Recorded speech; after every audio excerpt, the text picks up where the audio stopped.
¿Qué le faltaría a este proceso de reorganización nacional, que es en principio la refundación de la República, para consolidarlo definitivamente? Argentina hoy en día es uno de los pocos países en el mundo, y eso lo saben ustedes mejor que yo, porque ustedes publican las noticias todos los días en los diarios. Es uno de los pocos países en el mundo donde hay orden, donde hay paz y donde hay tranquilidad. Ese lujo, y si quieren llamarle privilegio, solamente lo tenemos en Argentina y en muy contados países. Y eso, señores, es la base de todo desarrollo, porque si no hay orden, no hay paz, no se puede trabajar. Si ustedes tienen duda, no me la pidan, ojeen ustedes mismos los diarios y vean lo que pase en los demás países del mundo. ¿Usted confraterna, señor? Yo le quiero completar entonces su idea. ¿Qué es lo que nos falta? Seguir en el camino que estamos. Y que el argentino tenga conciencia. Cuando tenga duda, que mire un poquito hacia atrás qué es lo que pasó. Y eso lo mismo lo va a fortalecer. Las cosas se están haciendo bien. Muchas veces todo, uno mismo tiene más apuro y quisiera acelerarlas más. Pero hay ciertas cosas que muchas veces un edificio no se puede hacer en 3 días. Necesita un tiempo X. Y se está haciendo, claro, pero bien.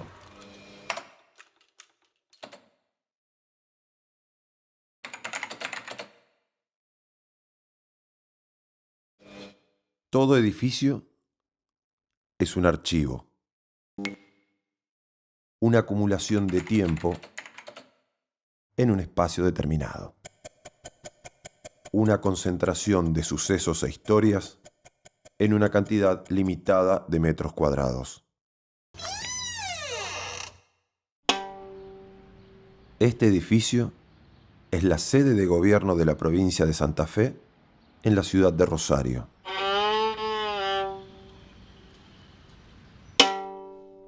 Un lugar donde el tiempo se siente tenso. Se hace filoso, peligroso.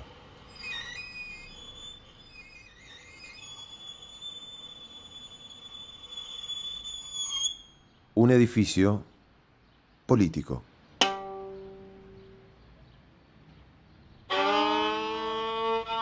El escenario de la disputa de poder más grande que ha tenido esta ciudad.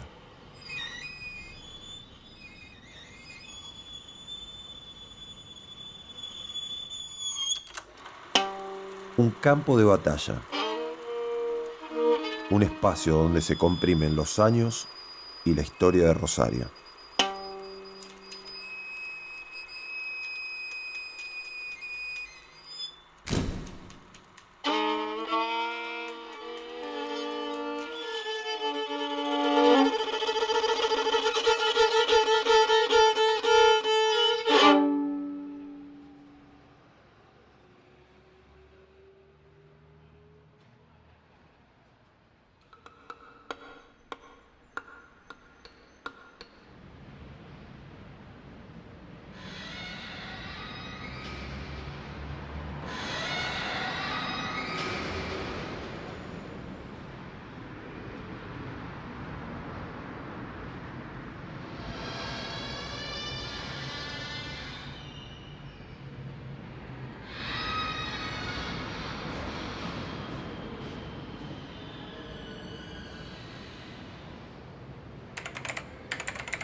Antes de contarte unos detalles, ya digamos, ingresando a lo que sería donde estamos nosotros, que es el hall de ingreso principal de este edificio, hay ciertas extrañezas o ciertas situaciones estéticas o estilísticas que llaman la atención.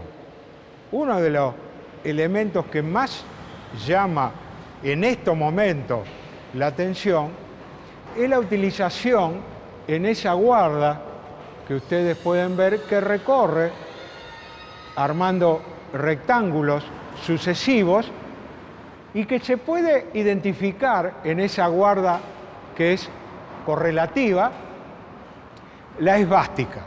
Los romanos la conocían, los griegos también, la civilización hindú la conocía, las civilizaciones tibetanas ni hablar, lo tienen como símbolo hasta el día de hoy. Y acá lo encontramos en esa guarda. Lo que puede llegar a tener sentido, como este es un edificio político, acá está, hasta el día de hoy, el despacho del gobernador, que sea o esté filtrado como un símbolo de poder y de ayuda al gobernador.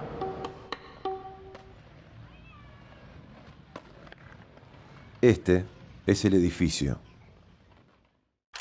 Y esta es su imagen más antigua y despojada. Una fotografía sin registro de autor que se encuentra en los archivos del diario La Capital.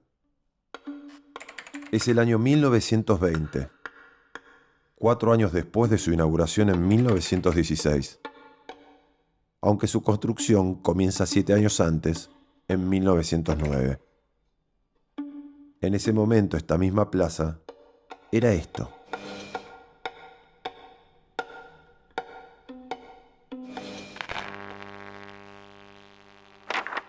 Su arquitecto es un catalán, Manuel Torres Armengol, un hombre que ya había construido otros edificios públicos en Buenos Aires, aunque ninguno como este. El nuevo edificio del Estado provincial tenía que combinar estilo y funcionalidad, y por eso su diseño es neoclásico alemán. Es más, la cuadriga romana que se destaca en el frente está inspirada en la Puerta de Brandenburgo en Berlín. Tenía que ser un palacio que alojara al poder político, pero también un edificio utilitario para 2 fuerzas en pleno crecimiento: el Cuerpo de Bomberos y la Policía de la provincia. Toda una manzana para salones, oficinas y habitaciones, cocheras, cocinas y comedores. Un cuartel, una armería, una torre vigía y hasta una cárcel, más conocida como alcaidía. Si bien el gobernador residía en la ciudad de Santa Fe, Rosario tenía un delegado del poder provincial, y ese cargo lo ocupaba el jefe político. De ahí el nombre del edificio. Finalmente las obras terminan en 1916. El poder político, el Cuerpo de Bomberos y la Policía de la provincia comparten ahora una nueva casa, la nueva Jefatura Política.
Esto empieza en el año 2006, en el marco de las ya derogadas leyes de la impunidad, la de obediencia debida y punto final, que se da la reapertura de las causas judiciales en torno a los delitos de lesa humanidad cometidos durante la dictadura. Ese es el marco, ¿no? En el 2006 tenemos un encargo para hacer una maqueta de un edificio donde funcionaba un ex centro de detención clandestino en Baigorria, y en el 2008 4 sitios más. Dentro de esos se encuentra la parte del edificio de la jefatura política donde funcionó el servicio de informaciones.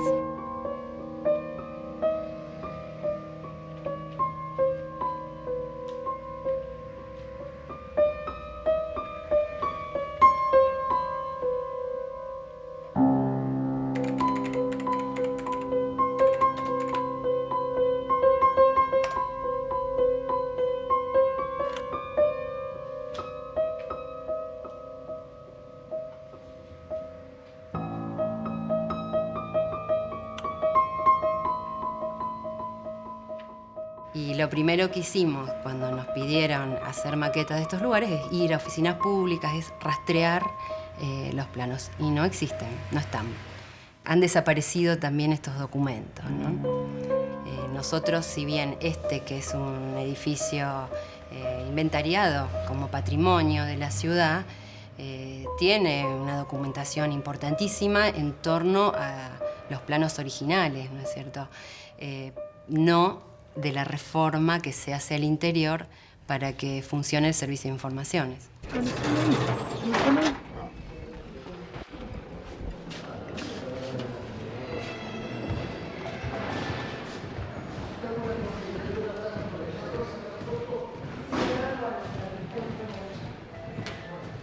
Lo que se conoce como el servicio de informaciones, fundamentalmente ya como centro clandestino de detención, fue montado a partir del año 76. Anteriormente, digamos, eran dependencias de jefatura, pero a partir ya concretamente del año 1976, obviamente a partir del golpe de Estado del 24 de marzo de dicho año, comienza básicamente a funcionar allí el principal centro clandestino que hubo aquí en la provincia de Santa Fe, el principal centro de interrogación que funcionó justamente en el edificio de la jefatura, en la esquina de San Lorenzo y Dorrego.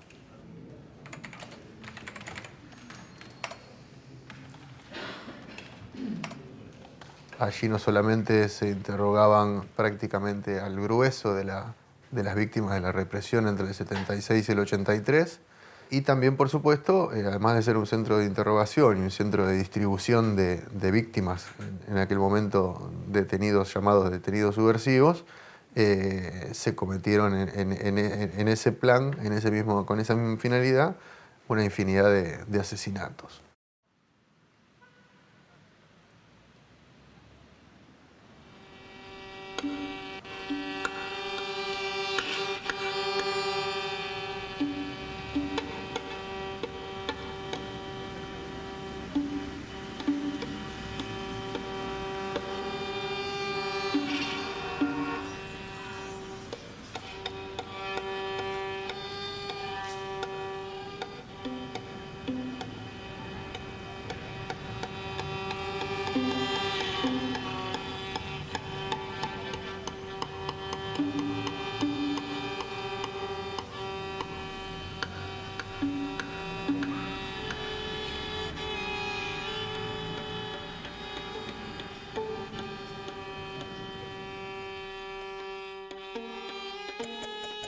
En términos de superficie y metros cuadrados, el servicio de informaciones concentra la mayor cantidad de crímenes cometidos en la ciudad en un tiempo determinado. Un punto negro en el mapa. Una esquina imposible, como una cerradura con miles y miles de combinaciones que esconde algo en su interior.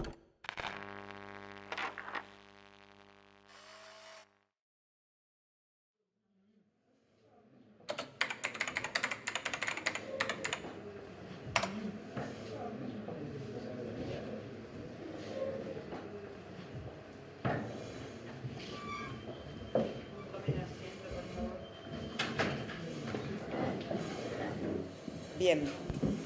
Señora Alejandra Graciela Busaglo, ¿es usted? Así es. Ha sido convocada como testigo por este tribunal y habrá sido informada en la antesala acerca del delito de falso testimonio. ¿Es así? ¿Promete decir la verdad de todo lo que se le pregunte? Prometo. Tome asiento. El Ministerio Público Fiscal, el doctor Estara, que se encuentra atrás a su izquierda, no sé si lo ubica, va a comenzar con el interrogatorio. Doctor Estara, por favor. Gracias, señora presidenta. Buenas tardes, arquitecta. Bueno, la pregunta que le voy a hacer es básicamente un poco la misma que le hicimos en el juicio anterior y fundamentalmente teniendo la maqueta delante suyo. ¿Qué niveles, digamos, o sea, qué diferentes niveles advirtieron ustedes que tenía, digamos, ese lugar? Si puede contarnos, digamos, más o menos cómo está estructurado, qué niveles hay. Sí, digamos, a nosotros se nos había pedido, porque ustedes saben que este es un edificio que ocupa una manzana, ¿no es cierto? Se nos había pedido que nos concentráramos en la esquina de Dorrego y San Lorenzo, y digamos, lo que se puede observar en este edificio que ocupa la manzana, que compositivamente son 3 niveles. Uno puede ver 1, 2, 3 niveles. Eso refiere a los niveles de uso que originalmente tiene ese edificio. El sector de la esquina, lo que sería planta baja, no está en una cota 00, digamos, no es en la cota de la calle la de planta baja. ¿Por qué? Porque este sector del edificio tiene un sótano. Y ese sótano está a medio nivel. O sea, estas ventanas que se ven acá son ventanas del sótano. O sea, el sótano tiene luz natural. ¿Se entiende? Perfecto. Hay medio nivel hacia abajo, medio nivel hacia arriba. O sea, la planta baja se desarrolla en ese nivel. La planta baja está elevada por sobre el nivel del suelo. Exactamente.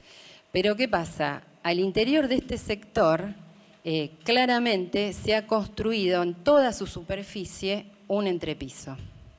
Entonces, digamos, eso es lo que a veces hace confusa la lectura, porque en un edificio que originalmente es en una planta, encontramos 2 niveles, ¿no? Que son esos entrepisos que no son originales. Bueno, el servicio de informaciones era el infierno, pero además tenía una forma de funcionamiento que eran 3 divisiones muy claras.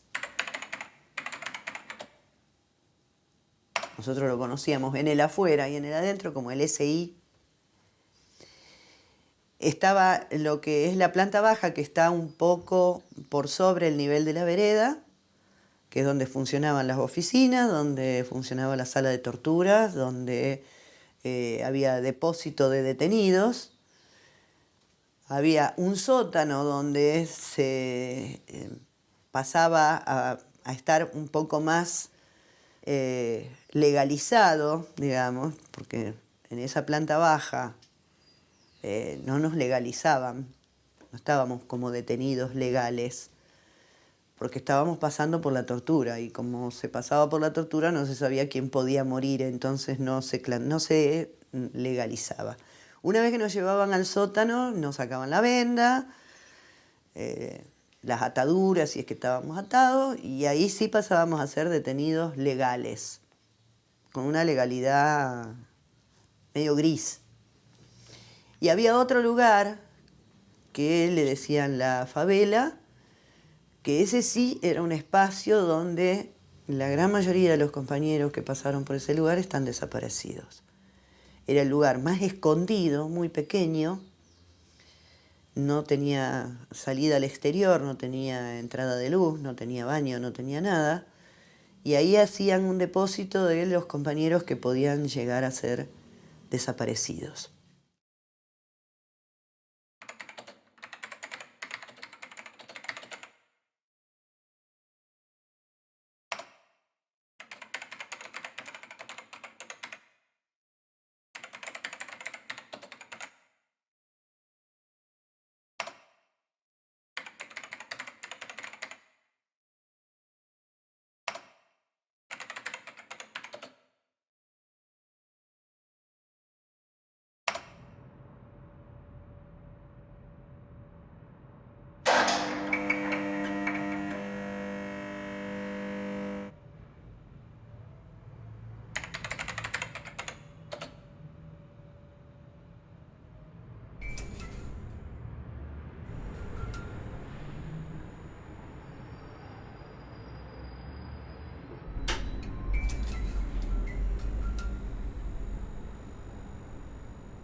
Qué bárbaro estos árboles lo que crecieron, ¿eh? O sea, esta cuadra no se podía pisar en época de dictadura y no había ni un árbol. Tenías una garita allá, la otra garita, y esto era un páramo. Y, digamos, los arquitectos, viste, que a veces no pensamos en lo que incide espacialmente un árbol. Mirá ya la escala que tiene. Es otra cosa esta cuadra con o sin árbol.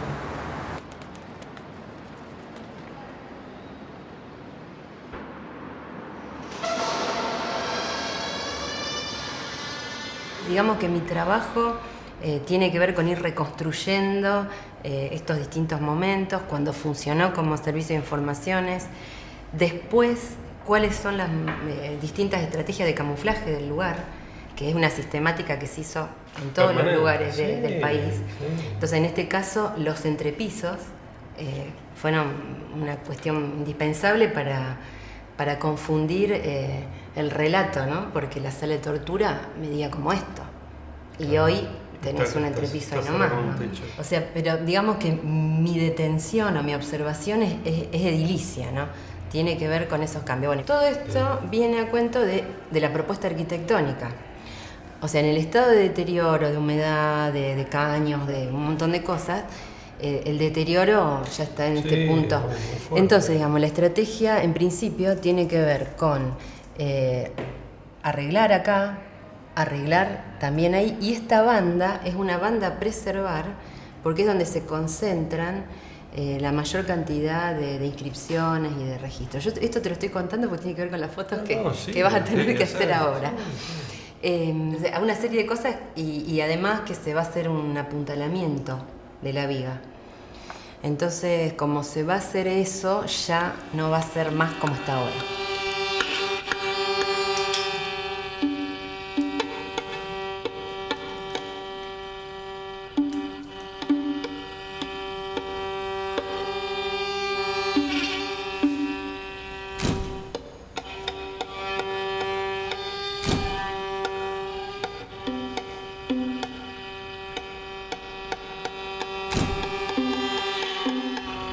¿Vamos arriba?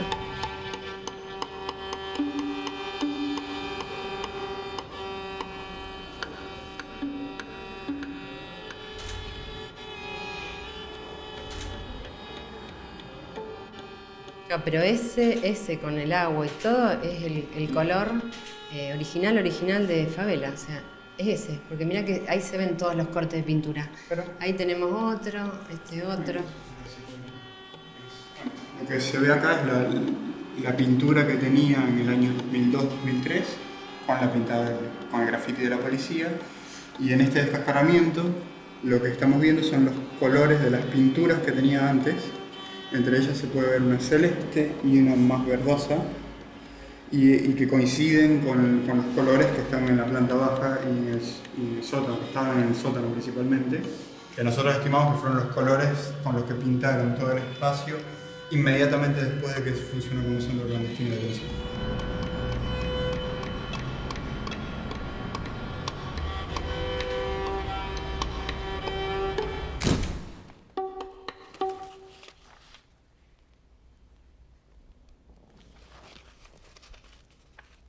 Este material es un material que fue encomendado en los primeros momentos de la causa, los primeros meses del 84. El juez que intervenía, Formoselle, encarga, digamos, a distintas secciones, fotografía y arquitectura de jefatura, realizar, digamos, básicamente un relevamiento de cuáles son las condiciones en las cuales estaba. La importancia que tienen es que son fotografías relativamente muy cercanas al menos al comienzo de la investigación de los hechos, si bien fueron, ya en esa época ya estaba modificado el Servicio de Informaciones, pero son lo más cercano que tenemos, junto con estas especies de planito, de croquis, que fueron muy importantes porque fueron los que permitieron, en el momento en que muchos testificaron, reconocieron en rueda de personas a sus verdugos, a sus torturadores, y fueron al servicio de informaciones y en base a este plano, este cuadrito, digamos, que está anexado a la causa y que por supuesto se encuentra como prueba, fue prueba del juicio, las víctimas iban pudiendo reconocer dónde habían estado, por dónde habían pasado, sobre todo los lugares más importantes, más neurálgicos de ese centro clandestino. Por supuesto que después los originales fueron robados en lo que se conoce como el robo de tribunales, donde se robó prácticamente toda la causa y todos los secuestros que se habían hecho en virtud de los imputados de aquel momento, con lo cual no creo que haya más que esto, digamos, en la reconstrucción, digamos, del expediente robado, fundamentalmente esto es lo que se pudo obtener.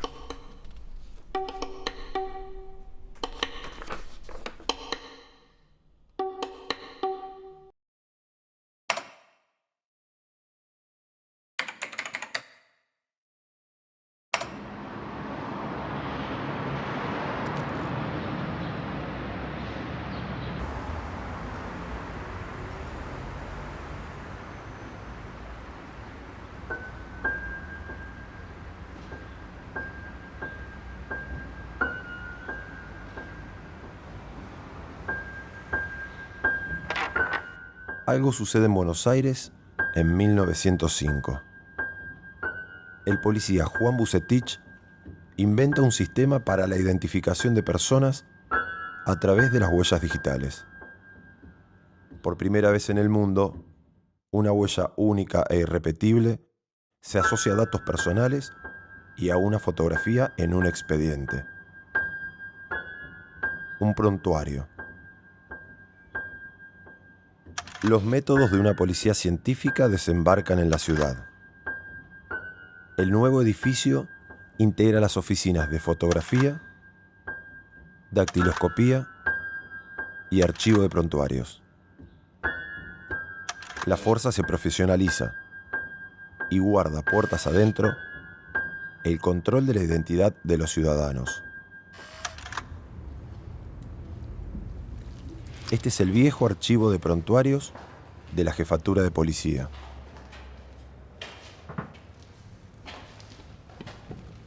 Se acumulaban en este lugar más de 2 millones de expedientes.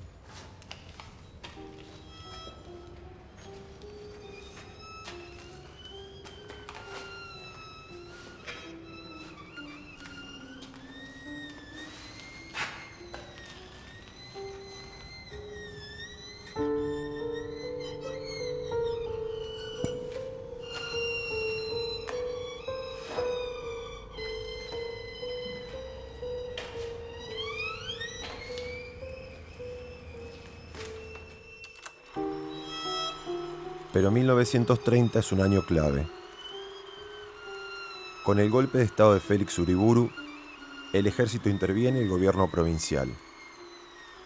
La policía responde ahora a las Fuerzas Armadas y aparece una nueva convivencia dentro del edificio.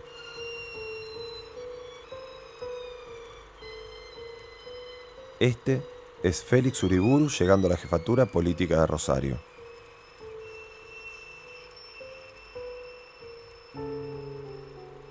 Con el ejército en el poder, el rol de jefe de policía gana fuerza y autonomía. Y en 1932, el gobierno militar elimina por decreto la figura de jefe político. Ese mismo año, el edificio cambia su cara principal.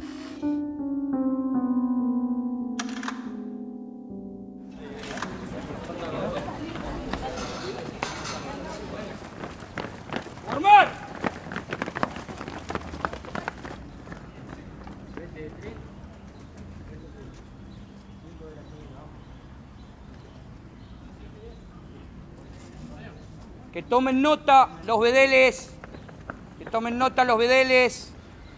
para el resto del personal masculino. Está al frente.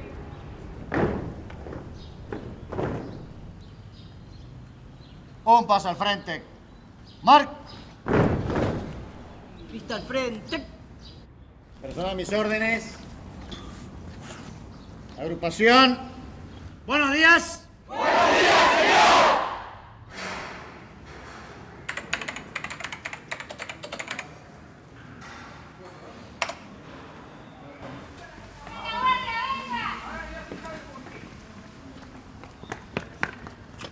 Atención. Está bien, continúa. ¡Retaguardia, venga! Tomen bien la posición.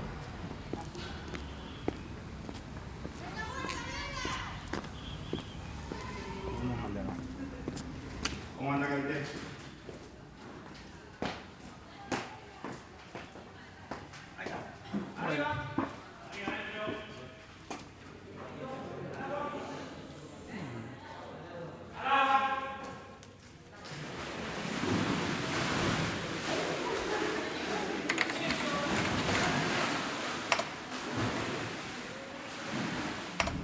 Y de la vieja policía, la vieja jefatura de policía. Sí. ¿Usted trabajó ahí? ¿Llegó a trabajar? Sí. Yo cuando me recibí de oficial de policía fue en diciembre del 77, siglo pasado. Diciembre del 77. Y trabajé ahí varios años hasta el 82. Así que trabajé, digamos, de diciembre del 77 hasta febrero, marzo del 82, no recuerdo bien. Esos 5 años estuve en la Guardia de Infantería, en aquel lugar. Y ocupábamos instalaciones en planta baja y primer piso sobre calle San Lorenzo. Y naturalmente que ahí teníamos distintos tipos de servicios, había muchísimas oficinas, trabajaban más de 1000 personas en ese lugar, en ese edificio, ¿no?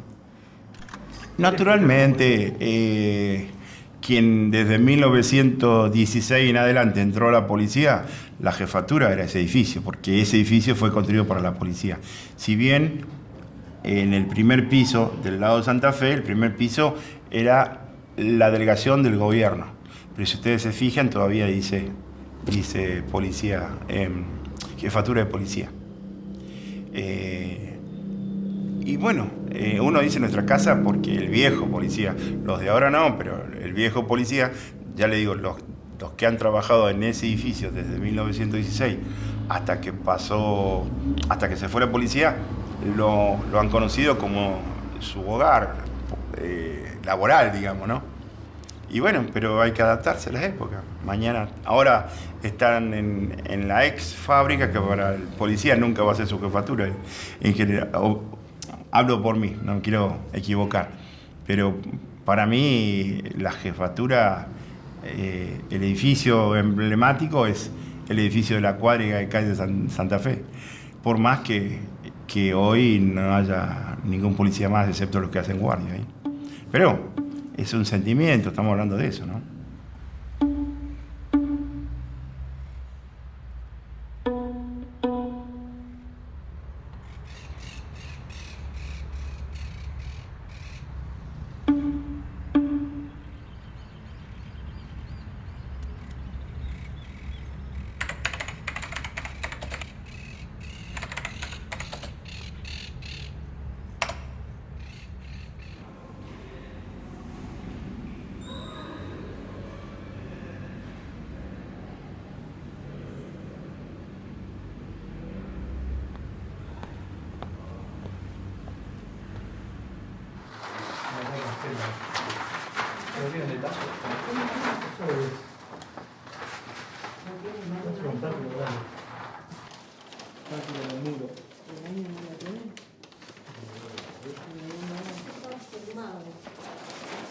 Este lugar originalmente se llamaba Planificación y Arquitectura. Era una oficina dedicada al diseño, remodelación, construcción, ampliaciones de todos los edificios que se encontraban en la Unidad Regional 2. Por eso es que los planos y todo lo que tiene que ver con la parte edilicia o todas las informaciones referentes a los edificios vienen a parar a este lugar. Del 17 del 2 del 84, este expediente, donde se pedían las construcciones o las reformas de la sección del Servicio de Informaciones. Esto es fotocopias, como vos bien decías antes, que seguramente se encuentran en nuestros archivos.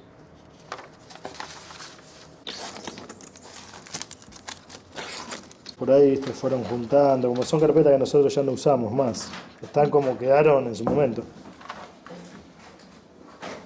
Y acá figura, como la sección de informaciones, como está agregada en la 20, la estructura de la cooperativa policial. A ver, en la 20, fíjate. Lo que pasa es que esto puede haberse archivado mal. No está. Desapareció.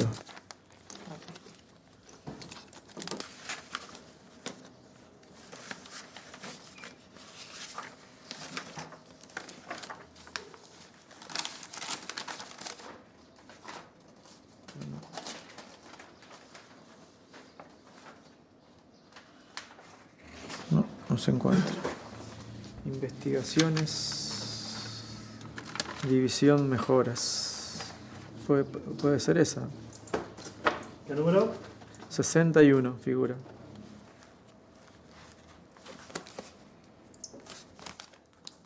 La 59, 60 y después saltaba la 64.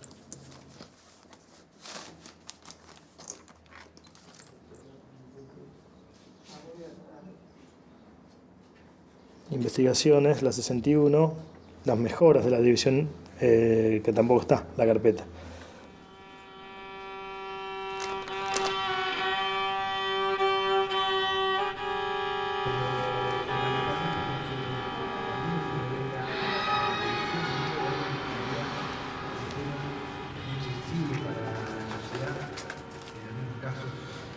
No en la provincia de Santa Fe, en todo el país. Estuvo muy relacionado con redes en las cuales estaba.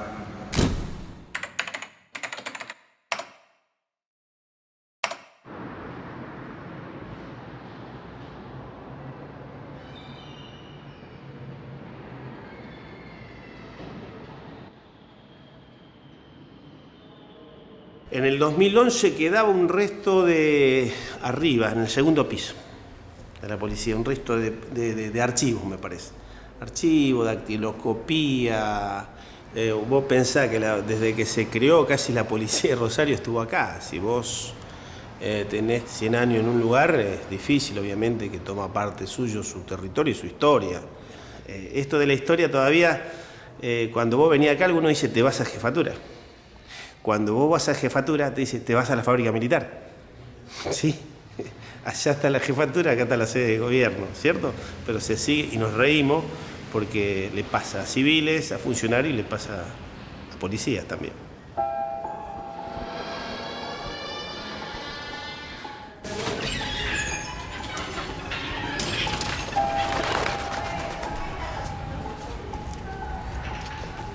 Subimos por allá.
Este es el viejo polígono, aparentemente, ¿no?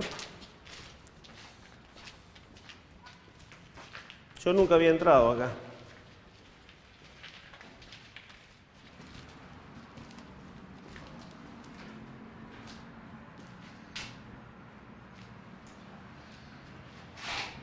Pareciera que son marcas de proyectiles, pero no sé cuál era el lugar donde pegaban los proyectiles.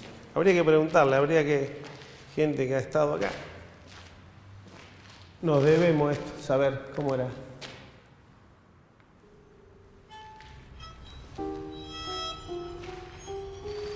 La sucesión de hechos tiene este orden.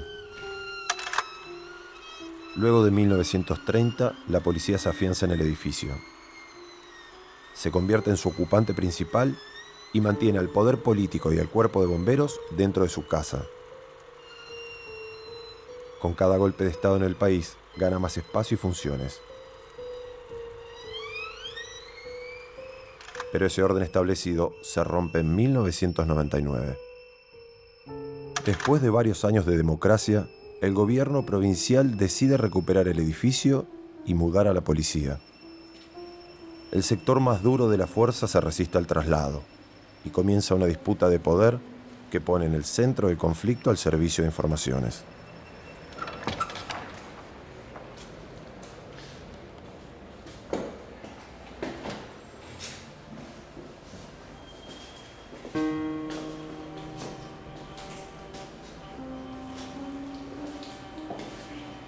La reconquista del edificio empieza justo por esa esquina. El gobierno provincial abre por primera vez a la prensa las puertas del lugar. Es un gesto para la apertura de un edificio que ha sido el símbolo de la represión en la ciudad. Pero el hecho tensa el conflicto con la cúpula policial, que anuncia días después y por su cuenta el hallazgo de documentación sobre la represión ilegal durante la dictadura. Vayan pasando, por favor. En un entretecho del edificio se hallan prontuarios, libros de guardia y declaraciones. También se halla una camilla ginecológica como la señalada en las sesiones de torturas en el Servicio de Informaciones. Pero la situación resulta una puesta en escena. La documentación no aporta información relevante y la camilla no tiene relación con el ex centro clandestino. Finalmente, el jefe de policía es relevado de su cargo y la mudanza comienza.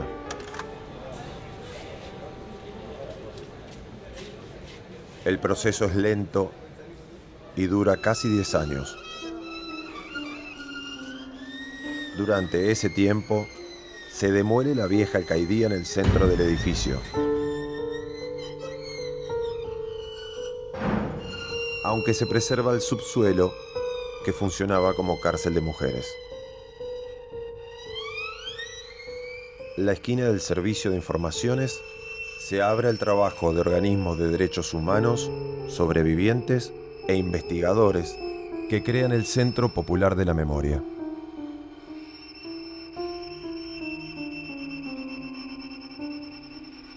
Lo último que se traslada es el archivo de prontuarios.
obvio que esos mojones que se ven ahora no estaban, porque los coches llegaban hasta hacer tope con el portón.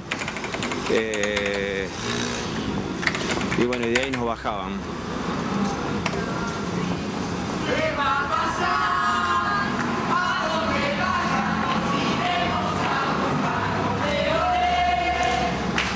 Bueno, nos bajaban y entrábamos por acá. Ah, pues está cerrado. La puerta de entrada era esta. Lo que pasa me parece que está lleno de cosas de este lado. Dicen que lo subí. Sí, pero es 2 metros, no pasa nada, no altera en absoluto nada. La puerta era esta. Perdón. La puerta de entrada era esta, esto estaba cerrado. Y bueno, y acá empezaba el acceso al servicio. Este era el pasillo. Y acá había algunos detenidos. ¿Estaba así como está acá ahora? Esto era así. ¿Y acá lo venían? Sí, o sea, yo por ejemplo una noche, la noche del 14 cuando soy detenido estaba sentado ahí donde está usted parado era la sala de tortura, ahí atrás. Esta era la oficina de Los Fiegos, esa oficina era la de... había una máquina de escribir y hacían el sumario ahí. ¿A usted lo torturan en esta sala? No. Bueno, acá también me torturan, pero la sala de tortura era al lado. Pero vino acá y después fue allá. No, era... ahora ni me acuerdo cuál fue el orden, pero... O sea, de donde te levantaran, que era esta zona y allá, y te mandaban te llevaban a la sala de tortura que estaba la parrilla acá. Acá estaba el escritorio del ciego, ahí había otra mesita, había un archivo, máquina de escribir, acá está, acá... Un tema que me parece que es importante, que es conocer si estos ambientes se aproximan a la originalidad de la distribución de los lugares, de los ambientes, y si en qué lugares estaban los policías, los oficiales, cómo se movían, la radio famosa que se ponía fuerte, dónde estaba, en fin, las distancias sobre todo, si se mantienen más o menos. La distancia se mantiene, lo que cambió es este techo, el techo de la sala de tortura, el techo de la sala de... Salto. Sí, el techo original. El de la guardia. El de la guardia. El de la oficina esa también, no, ese techo no se conserva porque tiene una claraboya hacia la distancia entre los No, esto está igual, es la misma. La misma distribución. Es la misma distribución, está exactamente igual. Lo que yo no me acuerdo bien es que yo no sé si habrán una puerta. Porque yo me acuerdo de haberla visto que lo sacaban al turco para torturar y pasaban por una puerta acá, ¿puede ser? A mí me parece que porque pasaban así, yo eso me acuerdo, no así, sino que salían por acá. Y cuando los metían entraban acá y salían y se iban para allá. Pero ahora no veo ni los restos de la puerta, no veo...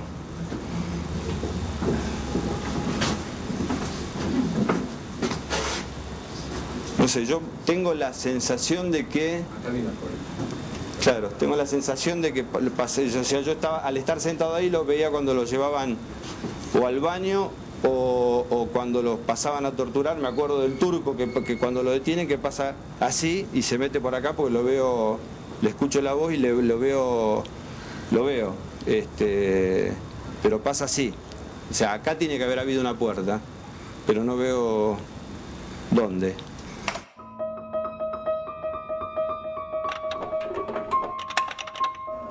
Las operaciones arquitectónicas que esconde el Servicio de Informaciones no son fáciles de comprender. Un laberinto y una combinación distinta en cada espacio. Estos son los planos originales de la esquina del edificio en 1910. Un lugar concebido para ser la casa del jefe de bomberos. Una vivienda en el ala posterior del edificio. Privada. independiente del resto de la construcción. Tanto las pericias arquitectónicas actuales como el expediente robado en 1984 señalan 3 etapas de modificaciones edilicias. La primera de ellas pone operativo el lugar en 1976. Se transforma el gran baño de la casa antigua en una sala de interrogación y torturas. Y se construye un improvisado entrepiso para alojar detenidos ilegales. La favela. Pero sucede ahí algo no planificado. Improvisado también. La losa del entrepiso deja las puertas del lugar divididas. Las banderolas superiores de las aberturas se convierten ahora en extrañas ventanas al ras del piso, o claraboyas. En la esquina opuesta del edificio, simétrica al servicio de informaciones, todavía se puede observar la altura original del lugar y las puertas completas.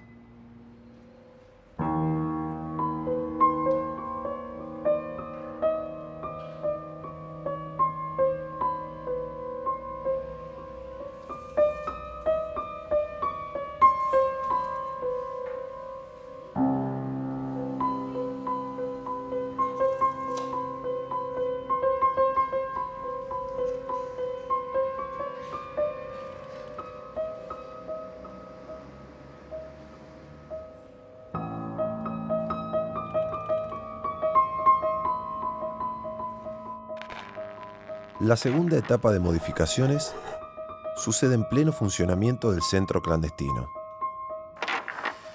Se extiende el entrepiso de la favela y se crean 2 nuevas oficinas. Se utiliza como mano de obra a los mismos detenidos del lugar. Pero los relatos de los sobrevivientes y las pericias arrojan la existencia de una tercera etapa. Una serie de modificaciones realizadas para dificultar el reconocimiento del lugar. Una operación de camuflaje. La principal reforma es completar el entrepiso en toda la superficie de la planta. Además, entre la oficina que ocupaba el principal interrogador del centro, José Rubén Lofiego, y la sala de tortura, existía una puerta. El único ingreso al lugar. Hoy esa puerta está tapada, invisible, y la habitación tiene otro ingreso desde la rotonda.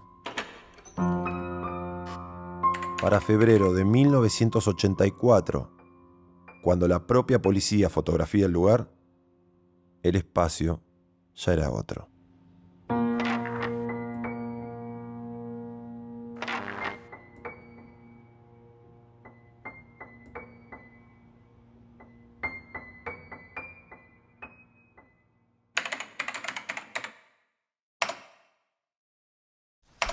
¿Esta qué es? ¿La sala de tortura?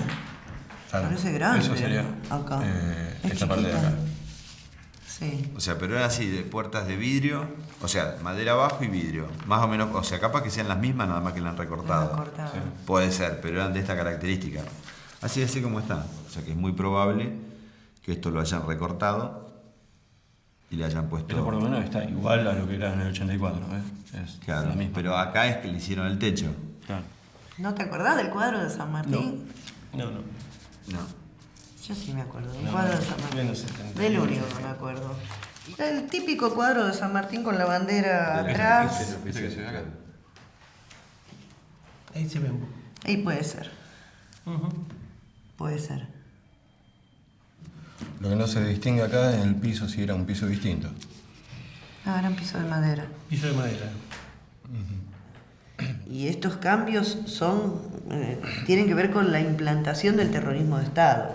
O sea, el edificio respondía a las necesidades de las distintas épocas represivas. Pero a partir del 76, todos estos cambios que estamos mostrando nosotros tienen que ver con el terrorismo de Estado. Que era una función distinta a la que cumplía ese lugar. la clandestinidad de la represión, porque hasta la dictadura anterior incluso las represiones mantenían un sesgo legal, se comunicaban al juez, pero a partir de la dictadura toda la clandestinidad también era edilicia. Sí, de todas maneras, perdóname, ya no sé si desvariando o qué, pero entonces si yo quiero plantear una cosa por el estilo, tal como decís vos, me voy a la escuela de Funes, me voy a la Calamita, donde también fueron. Yo creo que era deliberado justamente para que todo el mundo sepa que sucedía y que le podía suceder eso, pero que no se podía acceder ahí, digamos.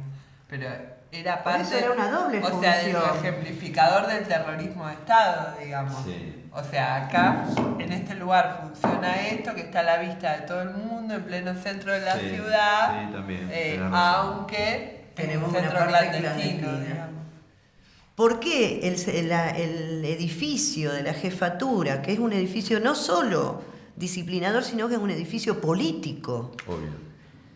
Donde funcionaban durante la dictadura militar todos los organismos políticos que siguieron funcionando después. El gobierno provincial tenía su sede ahí, como ahora, se recibían a los empresarios, se recibían a los eclesiásticos, iban cada tanto.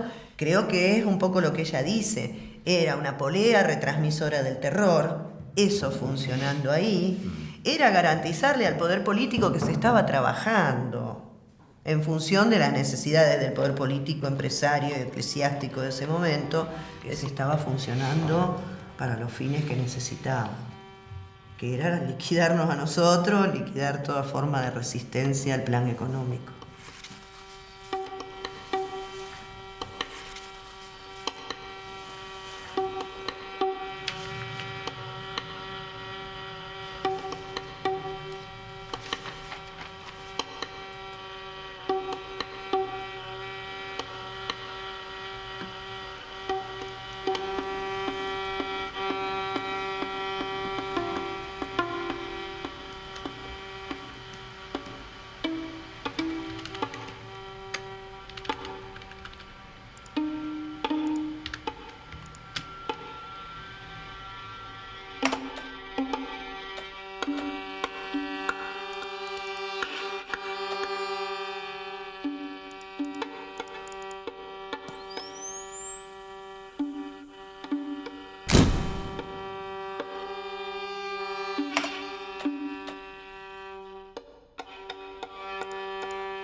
Y después tenemos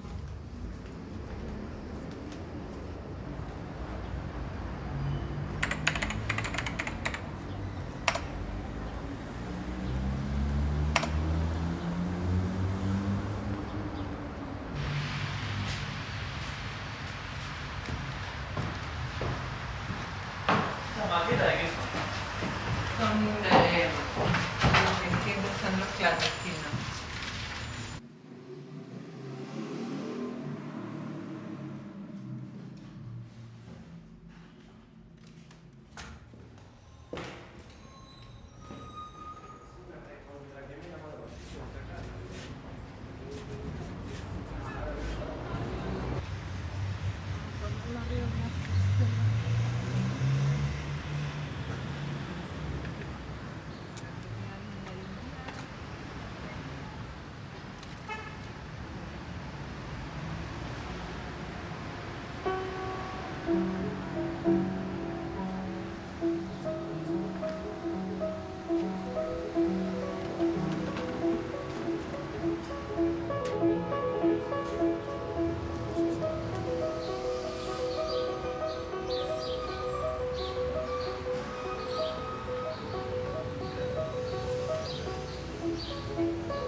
centro de detención.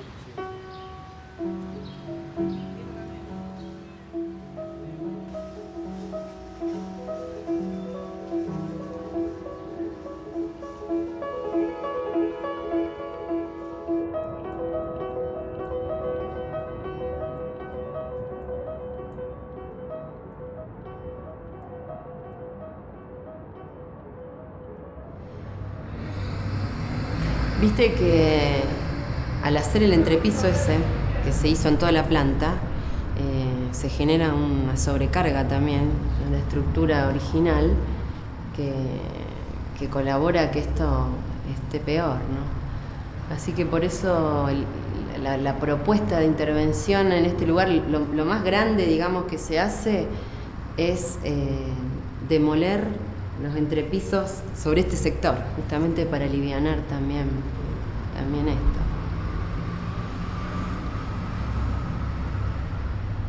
Entonces esa es la intervención, es demoler selectivamente, a modo de reconstruir también un recorrido con una espacialidad tal como cuando funcionaba el centro clandestino, pero esa operación significativa está anclada en un problema estructural. Así que digo, hay una combinación entre, digo, el saber disciplinar por un lado y lo que este edificio tiene para contar también.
Un niño nace en Maizales, un pequeño pueblo al sur de Santa Fe. Es el 11 de junio de 1921 y el frío se adelanta al invierno. Su padre es un inmigrante español, maestro y comunista. La tradición se impone y el niño recibe el nombre de su abuelo, Agustín Fesset. Se destaca en el colegio, aprende rápido y es disciplinado. Sigue los pasos de su padre y a los 18 años recibe el título de Maestro Nacional en el Normal 3 de Rosario. Pero su camino es otro. En 1947 ingresa en la Gendarmería de San Nicolás. Ya no es tan joven, pero es inteligente y pragmático. Todo un cadete ejemplar. Hace carrera lejos de su casa en los cuarteles de Formosa. Su ascenso es rápido. Para 1966 ya es comandante mayor de la fuerza.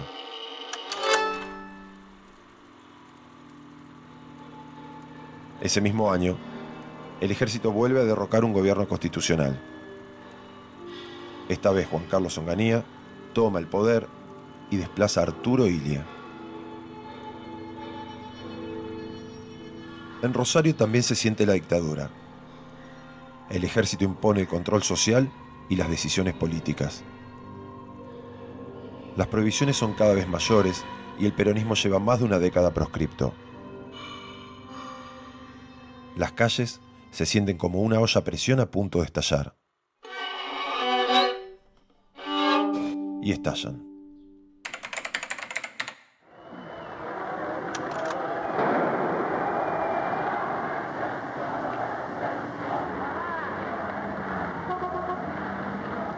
Y en el centro de la ciudad de Rosario, los incidentes prosiguen. No han podido ser sofocados por la policía los manifestantes.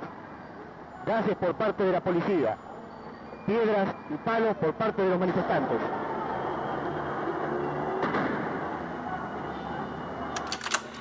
Pero el rosariazo no es una excepción. Las manifestaciones contra el gobierno militar en todo el país desgastan al gobierno de Onganía. Son años convulsionados. La resistencia a la dictadura toma otro camino. Surgen movimientos como Montoneros y el Ejército Revolucionario del Pueblo con acciones en todo el país.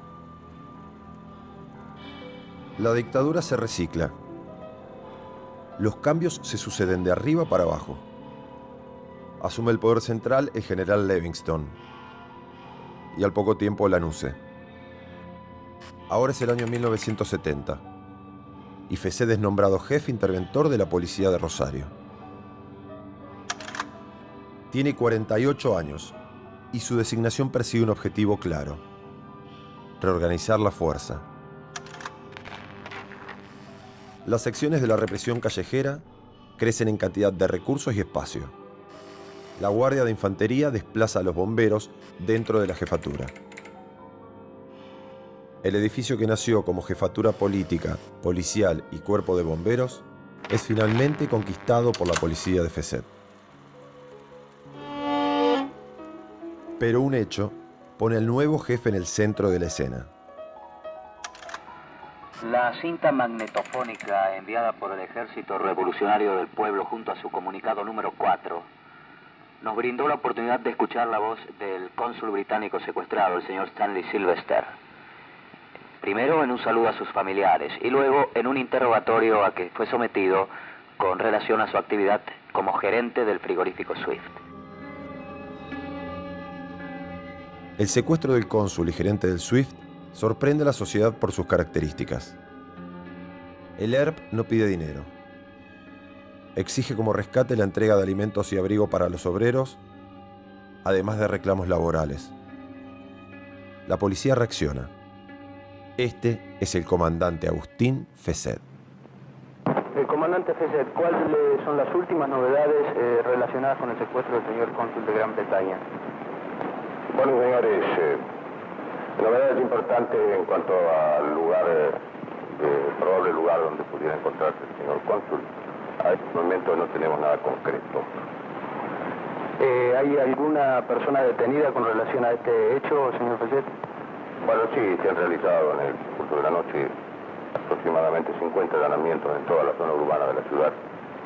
Y hay una cantidad de personas, aproximadamente la veintena, aproximadamente 20, que han sido detenidas y están siendo interrogadas. Pero las requisas y operativos no dan resultado. Los procedimientos regulares no funcionan. Diga, comandante, ¿qué novedades hay casi al mediodía del lunes? Que en este momento están trabajando los órganos de inteligencia para tratar de establecer cuáles son los modos de acción iniciales e importantes para tratar de continuar con la investigación. Ah, sí. ¿Hay alguna pista concreta, comandante? No, todavía no hay. Comando de operaciones mixtas, ¿va a seguir actuando? Sin respuestas, Fesset decide cruzar una línea.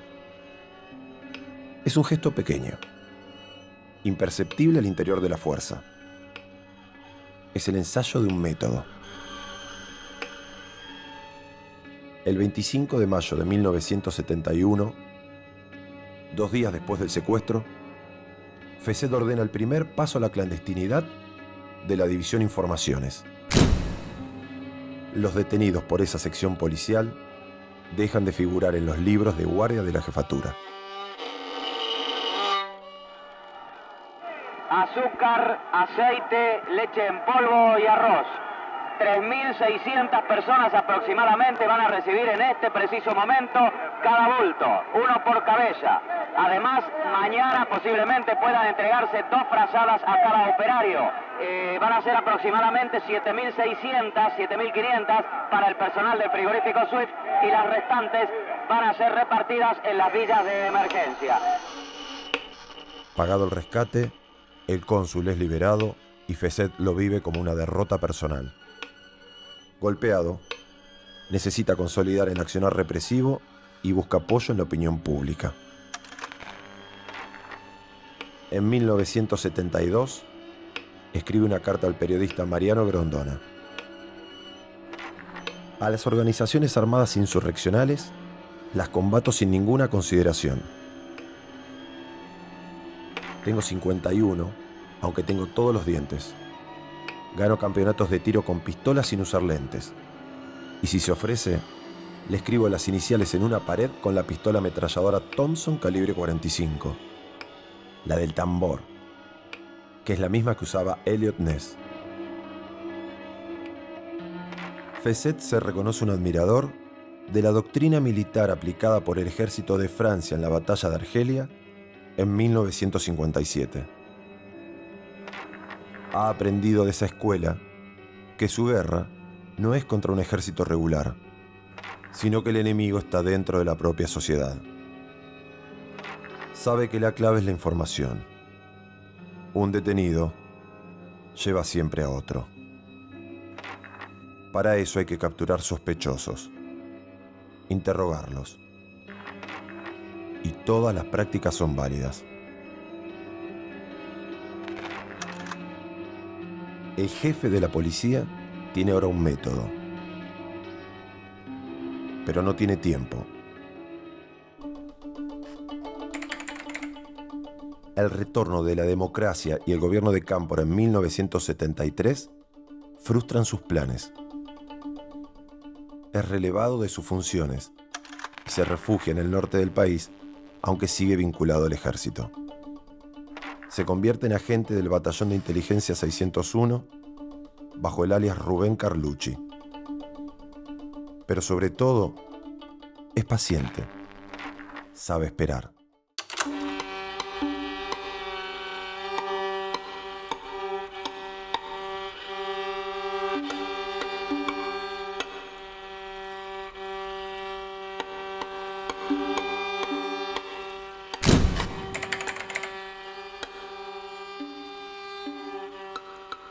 La nueva dictadura que encabeza Jorge Rafael Videla diseña un plan sistemático de represión ilegal en todo el país. En Rosario, el general Ramón Genaro Díaz Besone, formado él mismo en la escuela francesa, coordina las tareas en la región desde el segundo cuerpo del ejército, a pocos metros de la jefatura. Nuevas autoridades de facto ocupan los cargos del Estado. El vicealmirante Jorge Aníbal de Simoni es el nuevo gobernador de la provincia, mientras que en Rosario, el capitán Augusto Félix Cristiani se convierte en intendente. Agustín Fesset vuelve a la ciudad. Reasume como jefe de la policía y en abril, a los pocos días del golpe, proclama de manera pública e impune la noche que vendrá. A los extremistas les digo que a partir de este momento tienen 12 horas para abandonar la ciudad. De lo contrario, los acompañaremos al cementerio.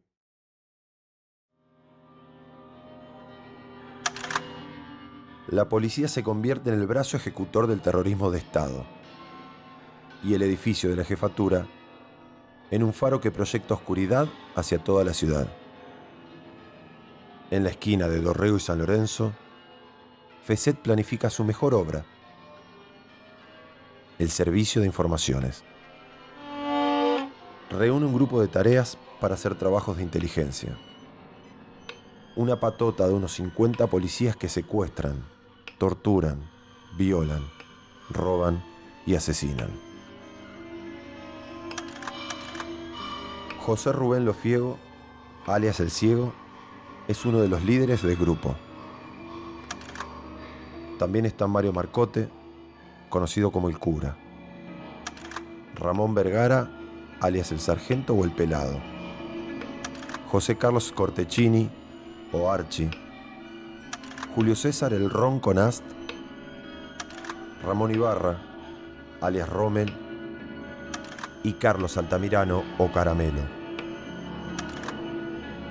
Ellos son algunos de los 20 identificados hasta el momento. Como un meticuloso arquitecto, Fesset construye puertas adentro una maquinaria clandestina de terror.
Yo lo que creo que la presencia del Servicio de Informaciones como juez fue un pensamiento y un desarrollo político de Fesset. Estaba cerca de Fesset.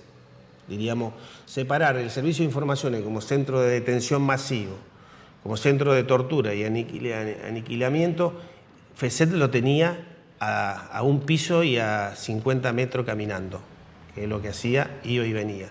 Por lo tanto, es separarlo de la conducción política de FESET. Eso sería también algo determinante. Estaba a pocos metros de lo que él lo quería tener cerca, y ya lo había tenido en la otra dictadura, diríamos. Era un lugar que lo conocía bien, y bueno, lo explotó desde ese punto de vista, y me parece que, bueno, el ejército le habrá dado permiso para eso. ¿Lo conociste vos? No, por fotos. Me acuerdo la foto de Asunción hablando acá en el patio de la jefatura el día que asumió. Una foto que fue primera plana en la capital, en los diarios de Rosario, ¿no? ¿Por qué te acordás de eso? Me acuerdo porque me acuerdo mucho las páginas de los diarios, diríamos.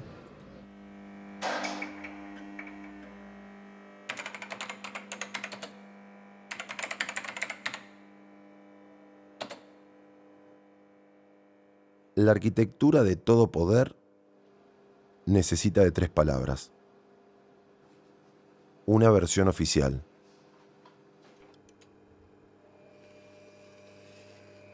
Después del golpe de Estado, la policía de FESET, junto al segundo cuerpo del ejército, ponen en marcha un engranaje para encubrir los delitos cometidos en el servicio de informaciones. Ante cada crimen, la burocracia policial arma un relato propio.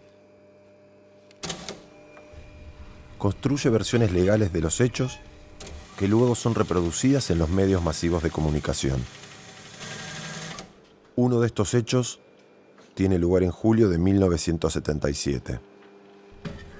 Según el comunicado oficial del ejército, 3 delincuentes subversivos intentan tomar una comisaría en la localidad de Alvear. Luego de un enfrentamiento con las Fuerzas Armadas, los 3 atacantes terminan muertos. En jurisdicción de la vecina localidad de Alvear tuvo lugar en la madrugada de ayer una acción antisubversiva en la que fueron abatidos 2 hombres y una mujer. Los mismos, según informaron las autoridades militares locales, eran elementos extremistas en cuyo poder se secuestraron explosivos, granadas y un revólver. Total y absolutamente mentira. Los 3 delincuentes subversivos marxistas, los cuales, luego de ser debidamente identificados, resultaron ser Enzo Rafael Zunino, alias Nico, argentino, 19 años de edad; Eduardo Bracaccini, alias Taco, argentino, 23 años de edad, con domicilio en Pellegrini 1079, estudiante de Ciencias Económicas; y María Susana Broca, alias Clarence, sí, de 19 años de edad, con domicilio en la Pía 3480. Eran pareja, el Nico y la Clarence. Bueno, este es lo más palmario de todo. Clarence estaba embarazada y estuvieron con nosotros. O sea que lo sacan de jefatura, los llevan hasta Alvear y ahí los masacran. Más allá de lo que dice acá el comunicado, que parte de este comunicado lo escuché yo mientras lo redactaban al ratito de que se llevaron a los compañeros. De esto hay varios, evidentemente, ¿no? Un montón, diría yo. Atentados, comunicados, bien armaditos o relativamente bien armados, que salieron para, entre comillas, justificar o darle un viso de legalidad a fusilamientos, que en realidad eran haciéndolos querer pasar por enfrentamientos, fusilaban a los compañeros que estaban detenidos, torturados, etcétera, etcétera.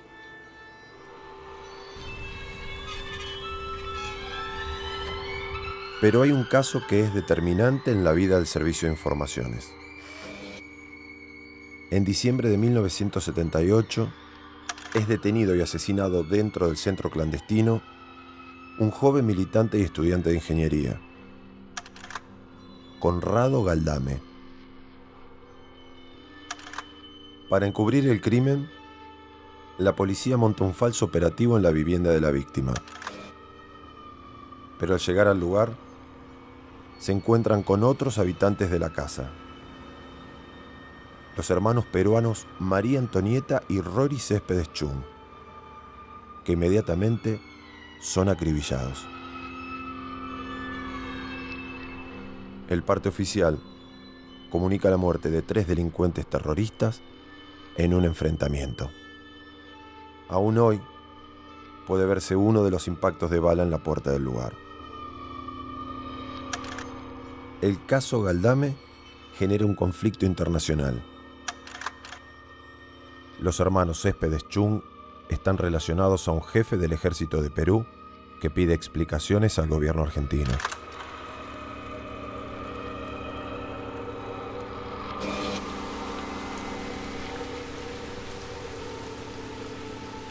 Se produce un quiebre entre el ejército y la patota de Fesset.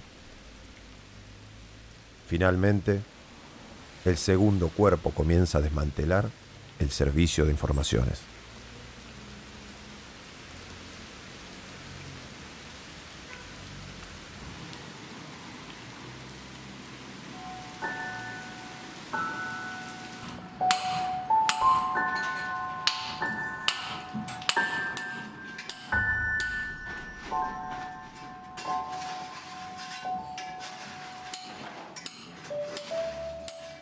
Sí, es raro, pero es un poco lo que charlábamos ayer, que las chicas, tanto Nadia como Anita, planteaban como un símbolo o una demostración de fuerza, de impunidad, etc. Que casualmente, estando en pleno centro, mucha gente vecina ni se enteró. Por ahí se cortaba esa cadena oral entre personas diciendo acá en esta esquina ocurre tal cosa. Y por ahí se cortaban por motu propio en el sentido de esto no se habla porque es riesgoso. Otros no lo quisieron ver. Otros no lo vieron. Estoy seguro que otros no lo vieron. Pero muchos no lo vieron. Y del barrio. Muchos escucharon, pero sin embargo no lo transmitieron. Algunos después, con el tiempo, dijeron sí, se escuchaba. Y otros, tal vez de al lado, no lo escuchaban. O no lo quisieron escuchar. Pero es parte de la realidad de la sociedad en la cual vivimos. En la cual ese tipo de cosas que son medias feitas, las corremos a un costado porque... Y no te digo cierta responsabilidad, pero sí, flaco, estuvieron enfrente de tu casa, no lo viste nunca. Y por ahí alguno que tiene por ahí un poquitín así de responsabilidad o de criterio solidario o de formación cristiana, de haber abierto la boca. Que comprendo hoy en día, desde hace mucho comprendo, digo que por ahí decirlo era también arriesgarse demasiado. Además de los que por algo habrá sido, está bien que estén presos, bueno, además de eso, digo, los que no piensan de esa manera, también el hecho de, bueno, la mano viene pesada, o sea, si los tipos entran en pleno mediodía tirando tiros en pleno centro de la ciudad, más de uno lo debe haber pensado más de una vez en decir, lo comento. O al menos si lo comento en un circuito hiper cerrado y que no trascienda, en donde estoy seguro de que no trasciende, no sale de ahí. Que bueno, que eso es parte de la victoria de la dictadura. El hecho del terror es eso. O sea, cuando uno habla de terrorismo, además de los muertos y demás, el terror es eso. El haber, digamos, impreso en la sociedad ese temor, ese miedo.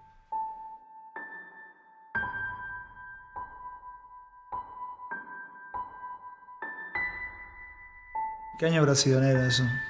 Y esto tiene que haber sido en el 97. Sí. Tiene un aspecto como primaveral. Sí. Me llama la atención que no hay absolutamente ninguna otra persona en Cuando era chico siempre iba ahí a la Plaza San Martín, me llevaban ahí a jugar o cualquier cosa que hagan los niños de esa edad. Se ve que siempre te gustó sacar fotos desde la habitación esta. Sí, algunas veces no saqué porque me daba vergüenza. Había muchas cosas para sacar aquí, ¿sí? No teníamos cualquier vecino, eran de todos. Lástima que cuando la dictadura fue muy feo. Una vez yo les contaba que yo volví, había estado de viaje y volví y mi marido estaba muy mal. Le digo, ¿pero qué te pasa?, me dice. Y me dijo, plancharon a un tipo. Pero, ¿cómo plancharon? Y lo mataron, me dice. Le digo, pero vos estás loco. No, me dice, y sacamos los colchones y pusimos, y nos fuimos a dormir al living, porque el clima aquí entre Adolfo y yo era muy feo, Adolfo estaba mal. Al otro día, yo bajé y le pregunté a los vecinos si habían escuchado algo. La vecina de abajo me dijo, no escuchamos absolutamente nada. Y vino la hija y le dijo, pero mamá, ¿cómo que no escucharon nada? Si pusimos los colchones en el living. Después fui a otra vecina, todas eran amigas, y les pregunté si habían escuchado algo. Y me dice, no, no escuchamos nada. Y salió la hija y volvió, ya era de mañana, por supuesto, y dice, mamá, se sienten unos gritos ahí a pleno día. Y bueno.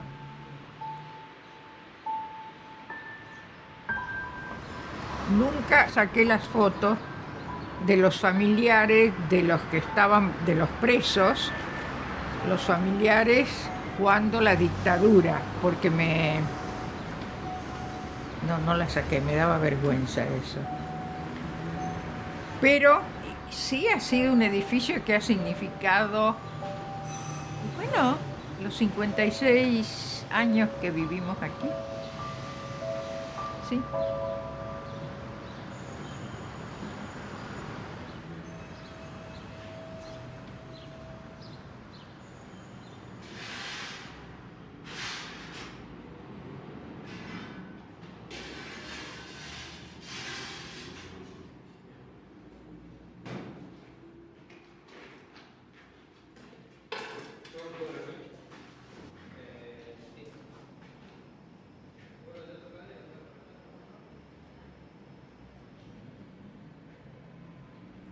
Debe ser la fecha de nacimiento del globo. Hay el oro que suena también. Casi todo. Sí. Casi todo. Es que feo, vos lo estás metiendo acá, boludo. Dice que hacían cola, se hacían cola así, todo acá. Se bañaban en ese bañito, todo. Como una mujer. ¿Sabes lo que era? Sí, sí. Y ahí mientras estaban descansando, ¿Y sí? Hijo de... ¿Cómo está el día?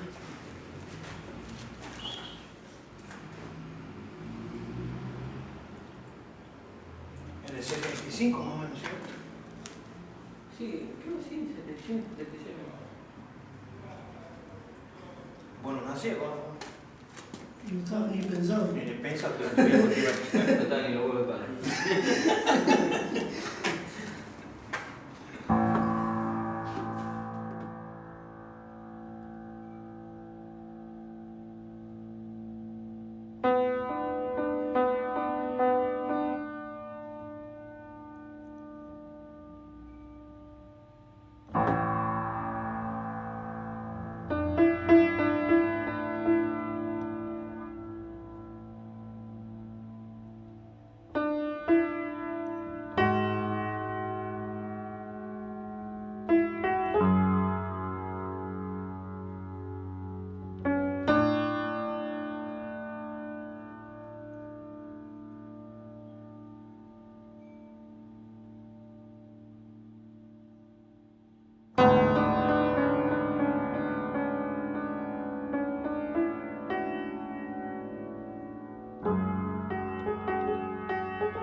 Después del caso Galdame, el Servicio de Informaciones deja de ser un centro clandestino.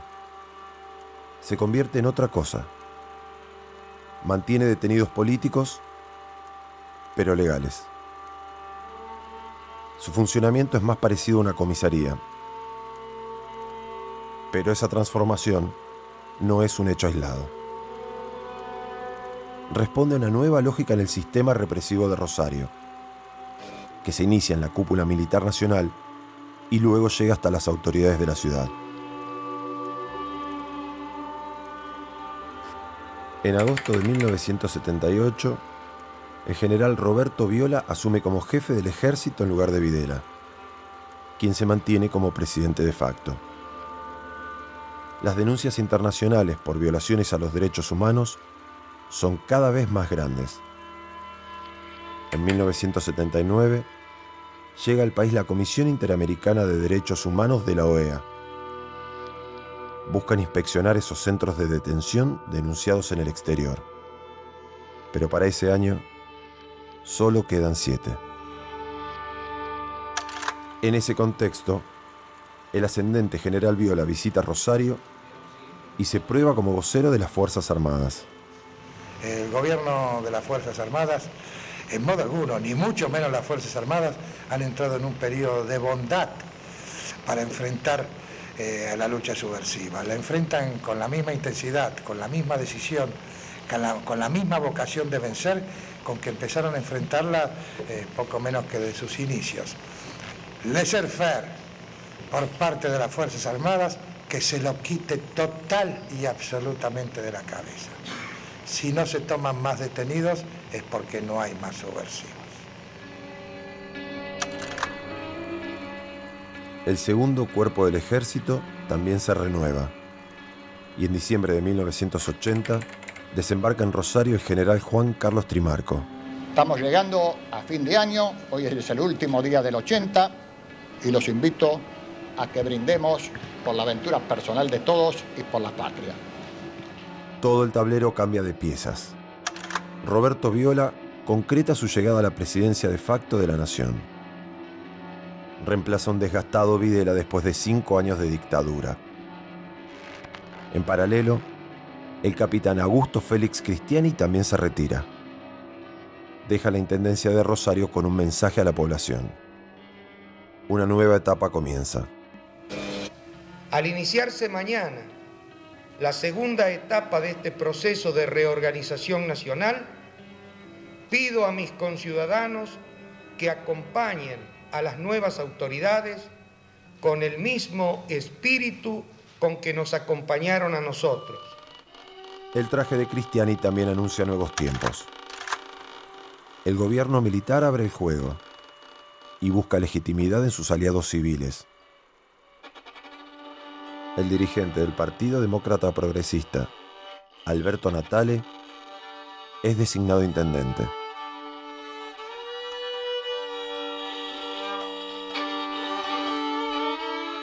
Es un hombre carismático, pero es el encargado de inaugurar un cambio en las formas del régimen. Señor presidente, usted está en Rosario, que es su ciudad. Muchas gracias. Ahora es el 20 de junio de 1981. Viola llega a Rosario para encabezar los actos del Día de la Bandera. El más político de los generales busca capitalizar el acto patrio para levantar la imagen en baja de la dictadura. Alumnos de la ciudad de Rosario, en este Día de la Bandera, buenos días.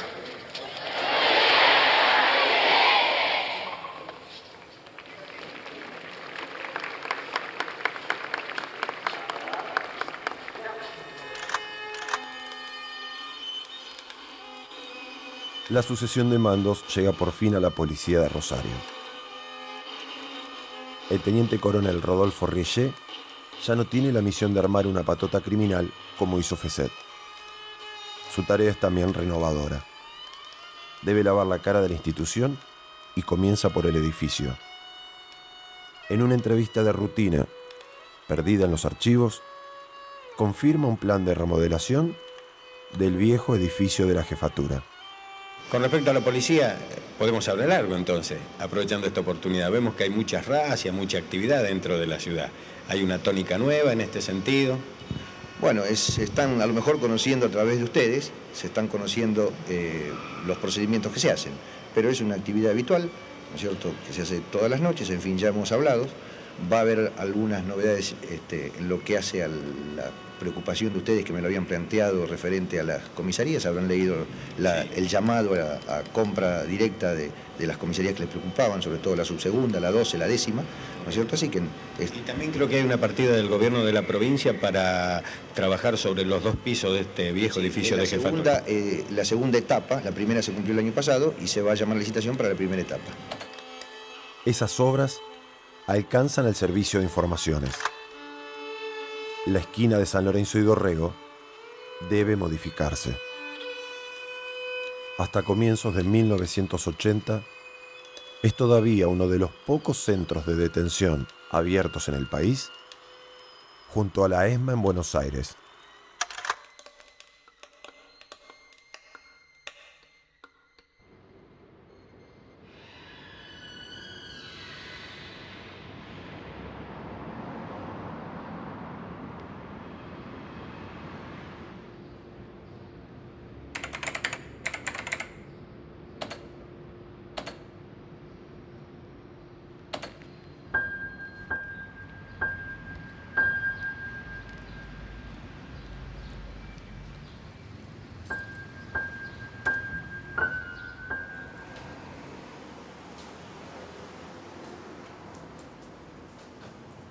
Como quieran, o bajamos a Auschwitz o vamos a...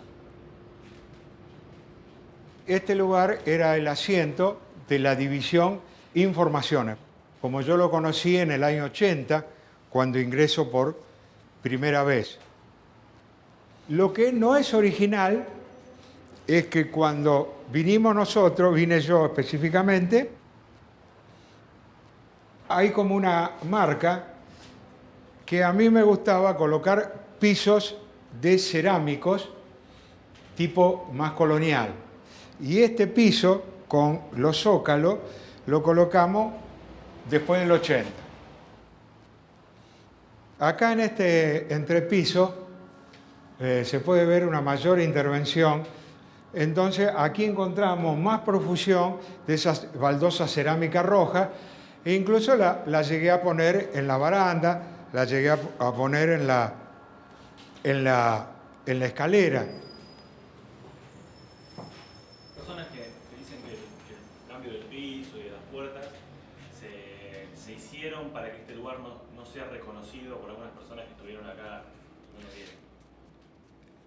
El tema de los cambios de piso, en términos generales, yo le puedo decir que es probable que haya tenido que ver con el cambio de mentalidad que se da con este jefe de unidad, el teniente coronel Rizet, que entiendo que viene a cambiar una imagen de la policía porque ya se sabía que más tarde o más temprano iba a haber un cambio democrático. Es la guerra de las Malvinas que lo hace más pronto al cambio democrático, pero pareciera que ya en la cúpula militar se sabía que en algún momento había que entregar todo.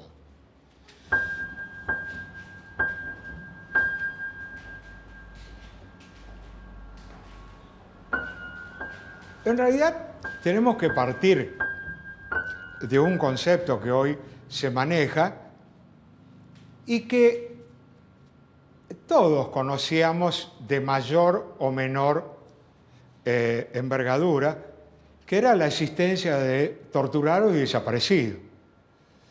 No podíamos decir qué cantidad, ni quiénes, no se podía decir cuántos desaparecidos había por un tema de que todavía no estaba la democracia, pero se sabía. Por ahí no se sabía también qué lugares, porque indudablemente desde afuera era muy difícil verlo. Pero la gente que trabajaba acá sabía de la existencia de este lugar. y que cuando yo ingreso, nadie tenía ningún plurito en decir qué había pasado en este lugar. Es decir, el personal policial sabía, indudablemente que la familia del personal policial sabía, y que los amigos de las familias del personal policial también lo sabían. Es decir, tampoco hay que olvidarse que hoy estamos usando el término dictadura cívico-militar. Hasta hace varios años atrás era dictadura militar. Hoy ponemos el término cívico adelante de lo militar. Si a eso le quieren agregar que hubo consentimientos civiles, en la actualidad ya está demostrado que eso es así, y hay muchos civiles que están condenados y muchos civiles que están juzgados por delitos de lesa humanidad. ¿Y usted qué le pasó cuando sabiendo eso le pidieron que haga algunas modificaciones acá en este lugar? El problema es muy particular. Cuando te toca una situación de eso, y en realidad lo primero que a mí me llama la atención es que no hubiera nada. Porque por ahí uno espera encontrar algo, aunque sea una mancha. No, el subsuelo estaba abandonado. Era un depósito de libros de izquierda, pero un depósito lleno de telaraña, sucio, lleno de tierra. Nada que pudiera hacer creer que ahí había pasado eso. Uno, si se pone a mirar, ve, después lo vamos a ver con más detenimiento, ciertos detalles, pero que no superan a los lugares de alojamientos tradicionales como ser el penal de una comisaría. Porque cuando uno habla de ciertos hechos como tortura, violaciones, ataques a la persona, le quedan cosas en la cabeza que cuando uno de pronto le dicen que algo tiene que hacer ahí, nada que ver con lo que pasaba, y a mí me pasó por la cabeza ver. Y era increíble como uno no veía nada. De ahí lo que hablamos anteriormente del cambio de imagen.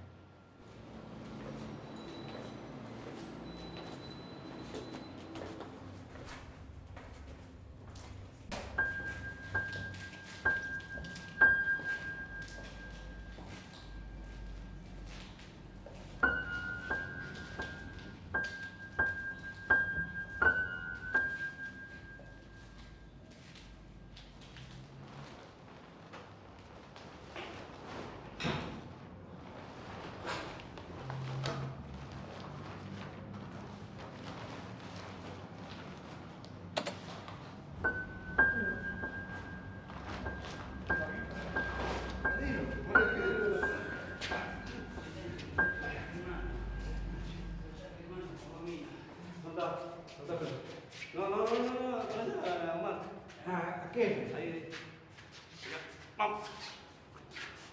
Despacio, déjame entrar a mí, yo llego.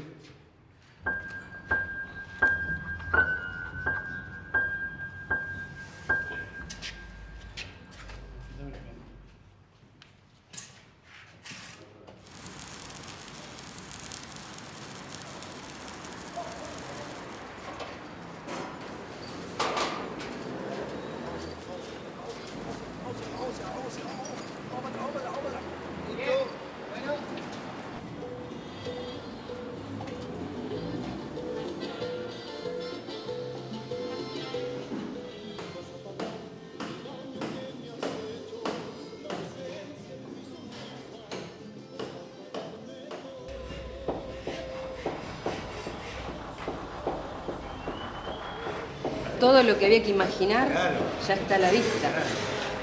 O sea, este lugar de llegada tenía esta escala, toda esta escala.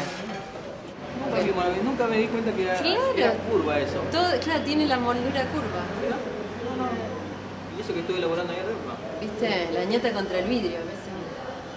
Ayer lo que decía Nadia es que que ellos sospechaban que los sobrevivientes tenían la percepción de que ahora entrando más tarde, que era más chico, porque cuando estuvieron detenidos estaban en otras condiciones, o sea, como que era más una percepción psicológica. Claro.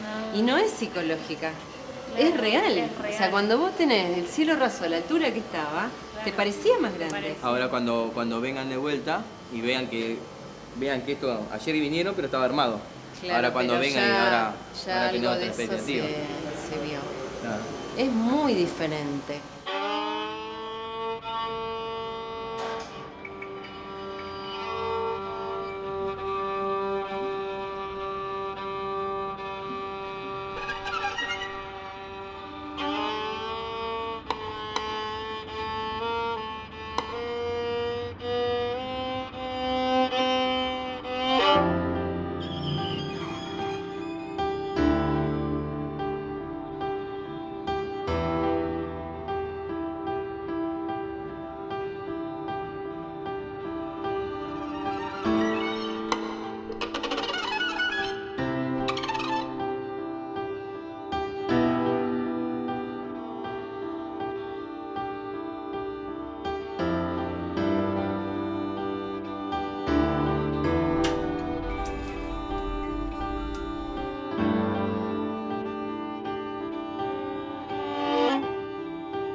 Esos agujeros son para una ventilación forzada que vamos a hacer del baño de arriba. Hicimos un pequeño agujerito, bien en el fondo, y empezamos a sacar los elementos que estaban ahí. Y entonces empezaron a caer como si fueran piedras. Y bueno, la sorpresa fue que cuando las levantamos no eran piedras, eran balas, ¿no? Y bueno, son estas balas. Se ve que no están usadas, son balas que estaban ahí. O sea, que alguien en algún momento las tiró por la rejilla. Todos los que estamos trabajando acá, todos sabemos qué era este lugar, qué sucedía en este lugar. Así que digamos que todos los hallazgos no dejan de sorprender en el marco de saber en qué lugar estamos. Así que eso. Creo que es más, que rápidamente dijimos son balas, a lo mejor estábamos en otra obra y uno deja que caigan las piedras. Acá cada cosa que cae, y para mí es interesante como modo colaborativo de trabajo en este lugar, que absolutamente todos están atentos a cada hallazgo. Me parece que hubo una conciencia muy fuerte de en qué lugar estábamos trabajando, que empezó con las demoliciones, que había que demoler con mucho cuidado, pero bueno, me parece que este es un trabajo que recién empieza. Me parece que este lugar se abre y que no debiera quedar congelado. Creo que esto se abre a que vayan sucediendo distintas cosas. Hoy no sé qué lugar puede tener esto, pero me parece interesante que se piense cómo puede haber otro tipo de soportes de la memoria que bueno, ya están apareciendo.